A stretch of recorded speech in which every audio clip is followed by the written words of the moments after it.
अरे बहू देखो तो जरा, तुम्हारी बहन आ रही है। इनकी अच्छी सी खातिरदारी करो, कोई कमी नहीं रहनी चाहिए। रीटा की शादी को 1 साल होने को आया था, लेकिन उसको अभी तक अपने मायके जाने का मौका नहीं मिल पाया था। जब भी वो मायके जाने का प्रोग्राम बनाती तभी कुछ ना कुछ अचानक हो जाती थी, जिसकी वजह से वो मायके ना जा पाई। आज उसकी दीदी उससे मिलने आ रही थी। माँ के मृत्यु के बाद उन्हीं ने उसको माँ का प्यार दिया था। दीदी रीटा को बहुत प्यार करती थी, पर वो अपने ससुराल में खुश रहे, इसीलिए कभी दखल अंदाजी नहीं की, कभी उससे मिलने भी नहीं आई। रीटा के जीजा जी की एक मीटिंग थी, जिसकी सिलसिले में उन्हें इस इलाके में 2-4 घंटे के लिए जाना था। तो मीटा रीटा की बहन से सुनकर रह नहीं गई और वो बोली, मैं भी साथ चलूंगी। मीटा आज बहुत खुश थी, आखिर अपनी छोटी बहन से जो मिलने जा रही थी इतने दिनों बाद, पर अंदर ही अंदर सोच रही थी कि इसके ससुराल वाले कैसे प्रतिक्रिया देंगे। रीटा सुबह से सारे काम निपटाने में लगी हुई थी और तभी उससे याद आया कि उसने राजीव को तो बताया ही नहीं। हेलो राजीव, आज मीटा दीदी आ रही है घर, तो तुम थोड़ा जल्दी आ जाओगे। रीटा की बात सुनकर राजीव थोड़ा चौंका और बोला, अचानक कैसे? सब ठीक तो है ना? हाँ राजीव, सब ठीक है, बस जीजू को इधर कोई काम था तो दीदी ने कहा इसी बहाने मैं तुझसे भी मिल लूँगी। आह अच्छा है, लेकिन मेरी तो आज एक बहुत ज़रूरी मीटिंग है और मैं तो कल करने वाला था कि मेरा खाना मत बनाना। राजीव बोला।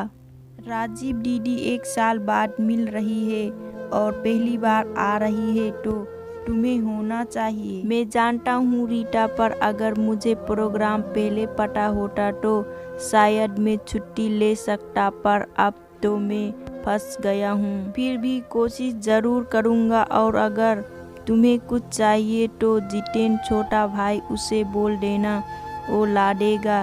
रीटा समझ चुकी थी कि शायद अचानक से बनने प्रोग्राम की वजह से राजीव खुश नहीं है, पर उसने कुछ नहीं कहा और फ़ोन रख दिया।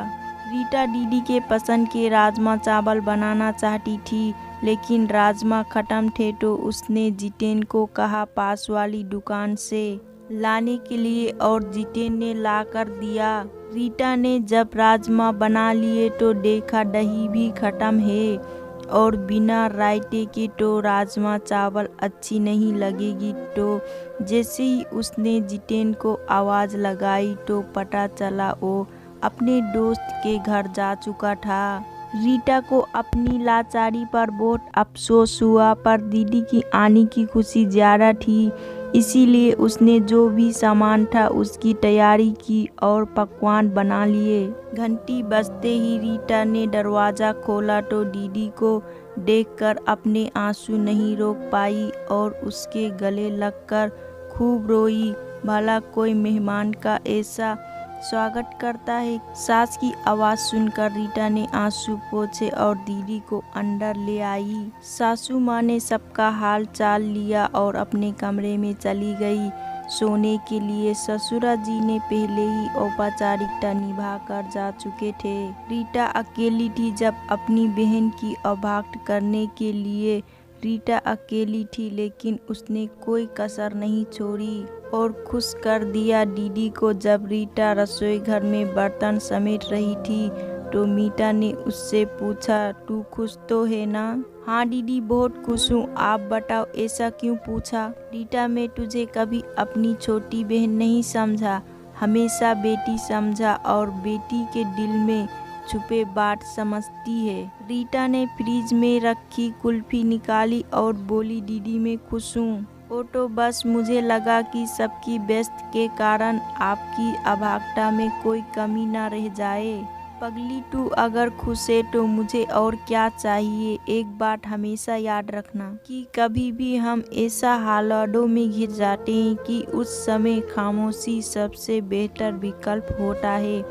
अब राजीव को कुछ मत कहना, आने पर अगर हमने पहले बता दिया होता तो शायद वो घर पर ही होते। अचानक से विचार बना, इसीलिए वो हमें मिल नहीं पाए, पर अगली बार तेरे जीजू को भी साथ लेकर आऊंगी। चलो अब कुल्फी खाने दे, मुझे निकलना है, फिर देर हो रही है।